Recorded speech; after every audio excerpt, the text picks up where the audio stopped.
It's something we've all dreamed of, working for a division of government so top secret, even your family and friends don't know what you do. And no, I'm not talking about the CIA or Area 51, we're talking about the SCP Foundation. The only thing that keeps this world from complete destruction and chaos. And today we'll be answering the question, what if you worked for the SCP Foundation? How's it going, guys? Welcome back to LBQ. I'm your host, Jared Bronstein, and before we get into this one, let me know in the comments below which SCP you'd want to work with if you got a job with the Foundation. As always, we got bonus content to wrap this one up, but for now, we need to get right into it. So it seems there isn't much information out there when it comes to hiring process or working for the SCP Foundation in general. There are a few SCPs that describe certain levels of how important staff are, with the higher tiers being the most protected and prestigious. More specifically, as per the SCP Foundation's website, I quote, "Class A personnel are those deemed essential to Foundation strategic operations, and are not allowed direct access to anomalies under any circumstances," end quote. Whereas Class D reads, I quote, "Class D personnel are expendable personnel used to handle extremely hazardous anomalies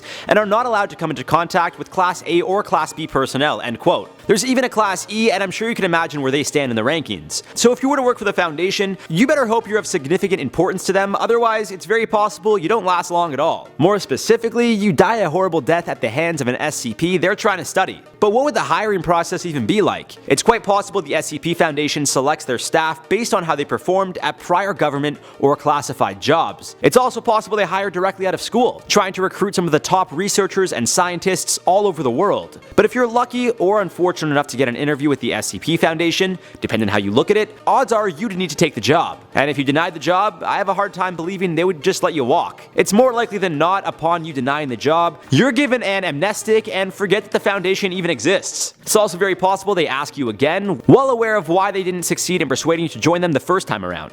Let's say you do accept the job, now what? Odds are your family wouldn't be allowed to know what you do for work. Or at least for the lower class personnel. It's quite possible you need to fake your death, so as far as your family and friends are concerned, you're no longer around.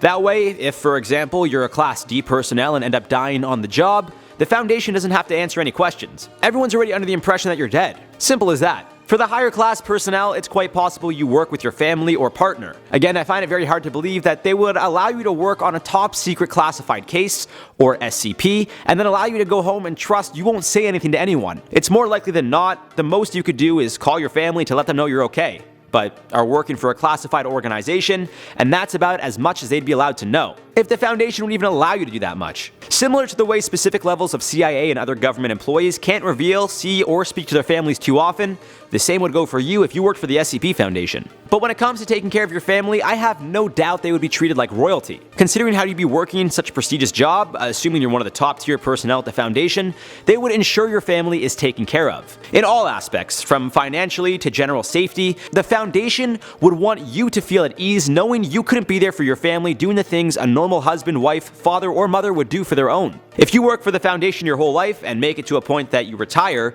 it's quite possible they set you up with a great retirement plan and wipe your memory before they officially let you go. Assuming the Foundation would treat their top personnel with respect even after decades of service, I find it very hard to believe they would just dispose of you. As previously mentioned, if you're a lower class personnel, say C, D, or E, well, you'd not only be expendable, but you probably wouldn't be given the same perks, nor would your family, as someone Class A or B. So you just better hope the Foundation sees something in you from the get-go, or you're able to convince them that you're a vital part of the team. Otherwise, your days working for the Foundation would be quite limited. There are also quite a few positions at the Foundation which can range from a security officer or field agent to a site director or O5 council member, which is the cream of the crop. So as you can see, if you worked for the SCP Foundation, how things would play out would simply be based on how valuable you are or potentially could be to them. Personally, I wouldn't want anything to do with them because even if you're a top dog, it's quite possible an SCP breaks containment and destroys everyone and everything at its site, including you. But as always, I love to hear from you guys, so please feel free to drop some comments below on your thoughts if you were to work for the SCP Foundation. What job would you want to have? A researcher, mobile task force operative, O5 council? Let me know below and why. For now, let's reply to some comments from the video. What if the Titanic disappeared? JP said, kind of a weird question, but can ghosts survive underwater? I'm sure they could. I don't see why not, like they don't breathe air, so yeah, I mean, I never thought about it, but yeah, 100% a ghost could live underwater. Darwin Ang said, my heart will still go on. That was funny. So I included it.